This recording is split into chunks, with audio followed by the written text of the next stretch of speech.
Dark Souls, Bloodborne, The Binding of Isaac et encore bien d'autres sont des jeux particulièrement connus pour leur difficulté. Mécanique de gameplay difficile à maîtriser, level design hostile, RNG ou pattern de boss à mémoriser, on retrouve toujours un peu de ces éléments. Un seul dénominateur commun dans les jeux cités, la punitivité. Dans ces jeux, perdre, ça veut dire perdre beaucoup. Et c'est bien pour ça que quand on arrive à battre un boss, un donjon ou un niveau difficile, on est bien content. Une récompense qui dépasse la récompense donnée par le jeu, le sentiment d'accomplissement. La punitivité est un élément de game design que le papa d'Isaac et de Big Boy a très bien exploité. Edmund Macmillan, développeur et concepteur indépendant de Génie, est celui qui a popularisé une idée qui commence à émerger dans quelques jeux Flash. Et si la punitivité était très faible, voire inexistante, qu'est-ce que ça donnerait? En termes de pur game design, ça permet une seule chose. On peut augmenter la difficulté d'un cran sans que le joueur en souffre trop.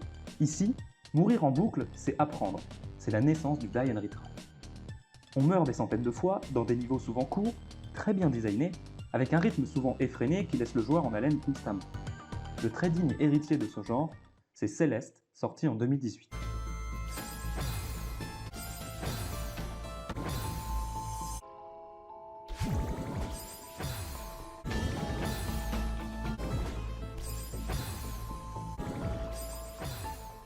Maintenant, rappelez-vous mon propos du début sur la punitivité.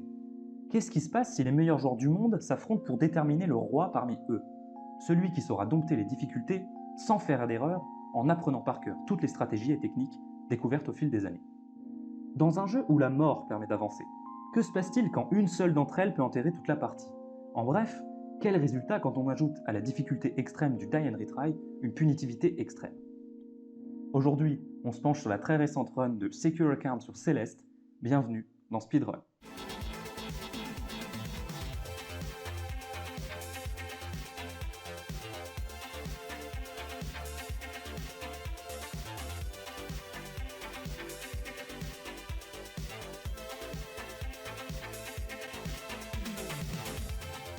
Le jeu de chez Extremely OK Games est un die and retry particulièrement bien ficelé, avec des mécaniques simples et efficaces.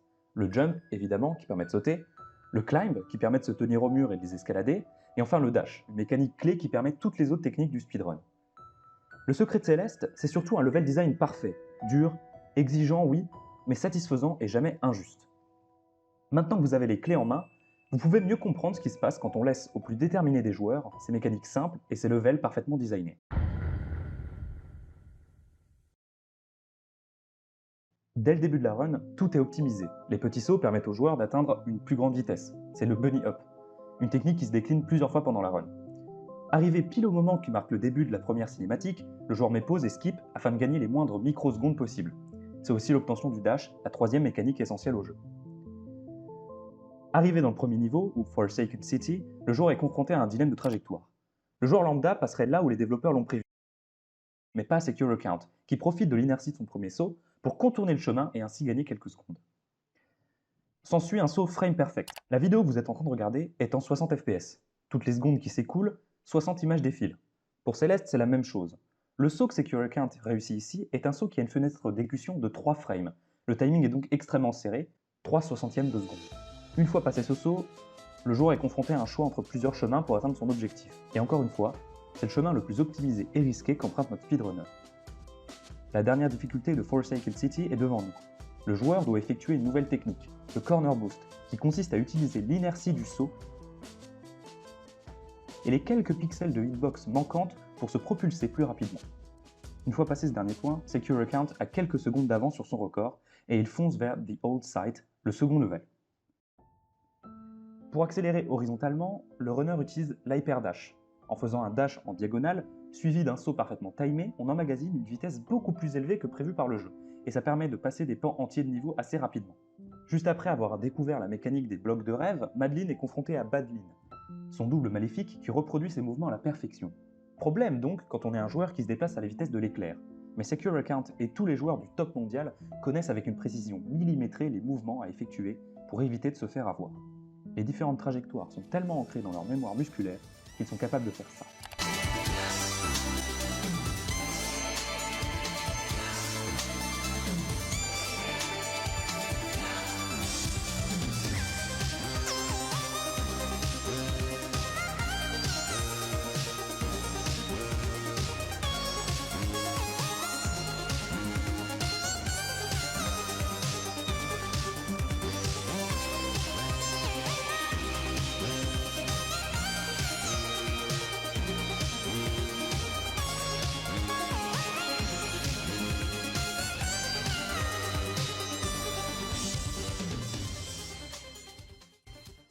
Et avec un temps de seulement 3 minutes et 6 secondes, The Old Site est complété. Après avoir fui le monde des rêves, on se retrouve dans l'hôtel, niveau où c'est le rythme qui importe, les cycles. En effet, ces trucs-là se déplacent selon des cycles bien déterminés, et le but du runner, c'est de foncer et de tout passer au first cycle, soit du premier coup. La moindre erreur de timing se solverait en une mort et un restart de la partie.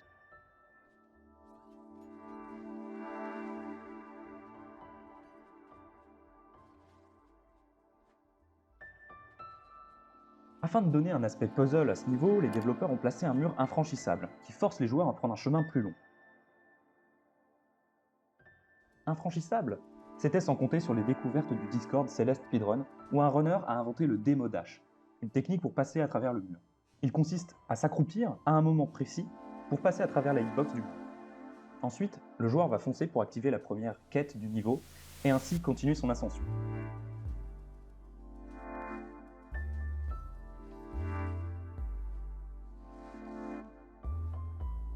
Arrivé sur le toit de l'hôtel, Madeline doit affronter Monsieur Oshiro, un deuxième boss, basé là aussi sur les cycles.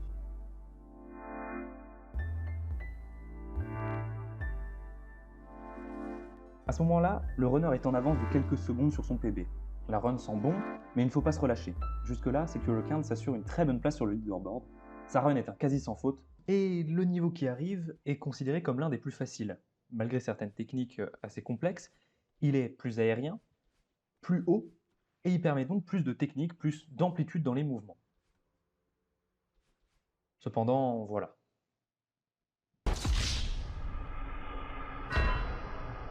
Un saut, un petit saut raté d'1 pixel vient mettre fin à son périple. Le joueur décidera même de ne pas relancer de run ce jour-là. Pourtant, c'était loin d'être la fin de l'aventure de Secure Account.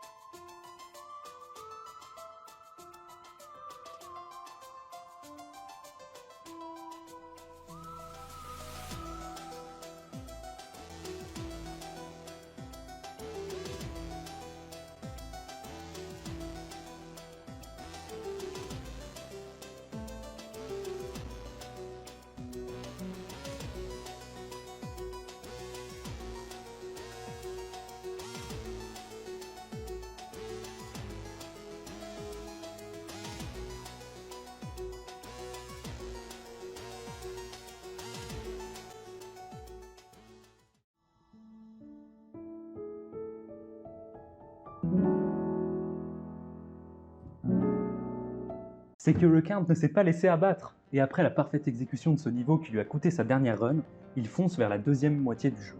Ça peut paraître contradictoire, mais la partie la plus facile de la run est désormais derrière notre runner. Normal, ces niveaux sont ceux qu'il a le plus travaillé, et c'est évident pour tous les joueurs que les niveaux suivants sont moins bien connus ou moins bien optimisés. En plus, avec le stress d'être en avance sur son temps, on est plus enclin à faire des erreurs. Quelques secondes dans le niveau et le runner est confronté à un choix. Dans Céleste, les niveaux cachent des objets. Des fraises, oui, qui ne nous intéressent pas ici, mais aussi des cassettes. Ces cassettes, elles permettent de lancer un niveau en B-side, une version plus dure et plus exigeante du niveau normal. Contradictoire? Eh bien pas vraiment. Si dans la plupart des cas le B-side paraît être plus long, c'est pas le cas ici. Les joueurs ont remarqué que le B-side de ce niveau, si effectué sans aucune mort ou erreur, il faisait gagner jusqu'à 40 secondes sur le temps normal. Et 40 secondes, quand on se bat sur le haut du ladder, c'est un truc à ne pas manquer. Et même si tout est beaucoup plus dur d'un seul coup, il faut se lancer. Alors, Secure Account est tout de suite très technique. Un reverse super dash lui permet de skip une portion de niveau importante, puis une succession de grabs très précises lui permet de passer certains panels assez longs. Puis, il est confronté à ces monstres. Profitant du boost offert par celui-ci, il se propulse vers la partie la plus étrange de ce niveau, Crystal Theo. Le joueur doit escorter Theo, un compagnon de voyage, à la fin du niveau pour le sauver.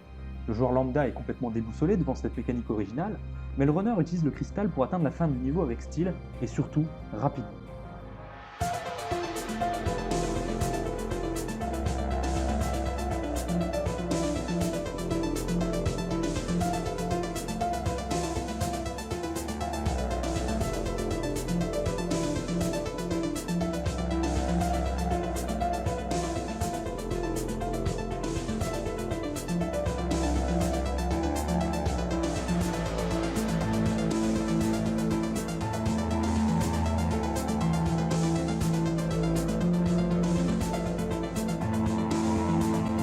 C'est après cette succession de techniques que le joueur arrive enfin au niveau 6, le plus dur du jeu.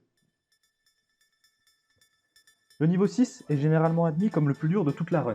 Plusieurs mécaniques précises, des sauts au pixel près, et surtout des niveaux longs, et qui demandent de parfaitement exécuter les techniques qui permettent d'entretenir l'inertie de Madeleine. En effet, ici, une seule mort, c'est définitivement la fin de la run.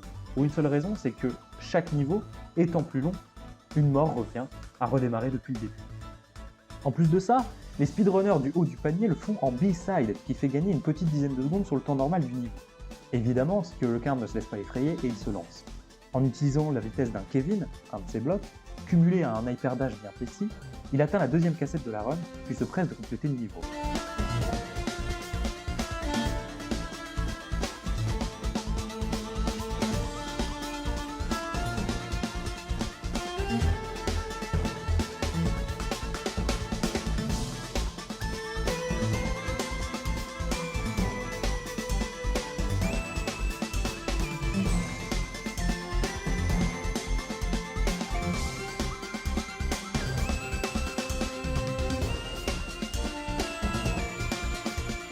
À la deuxième moitié de ce niveau, Madeleine est de nouveau confrontée à son double maléfique, qui cette fois l'attaque avec des rayons laser et fait tomber des blocs sur elle. La vitesse affolante qu'atteint le joueur la rend presque inoffensive. Et une fois battue, Madeleine accepte son double, les deux fusionnent et le joueur obtient un double dash, qui rend possible des techniques encore plus rapides pour aborder le tout dernier niveau du jeu, la montagne. La montagne est le niveau final, celui qui va tester tout ce que vous avez appris jusque-là. Les dashs, les cycles,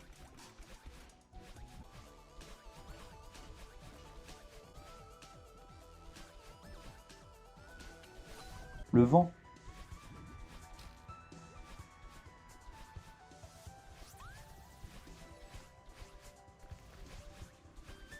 les blocs qui se déplacent tout seuls.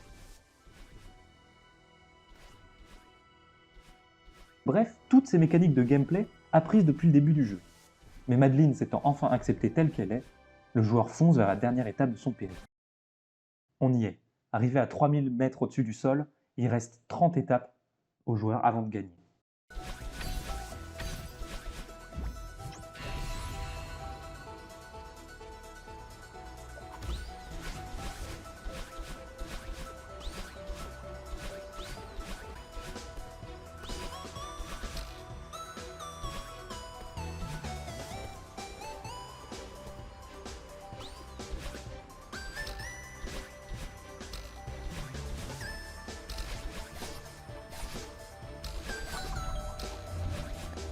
Seulement 6 étapes avant la fin, son chat commençait à stresser. La run touchait à sa fin, et ce avec une avance confortable qui le propulserait au top mondial.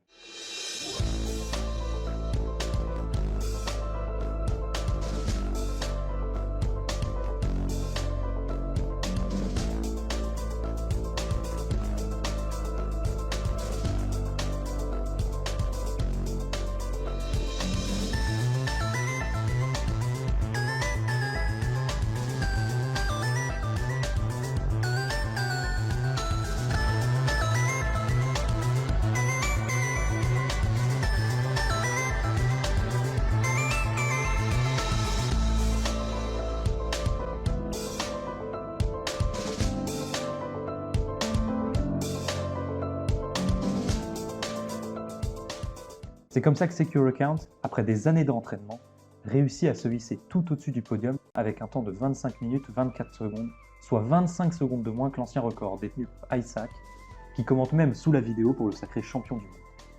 Il le remercie pour son niveau colossal et accepte sa victoire.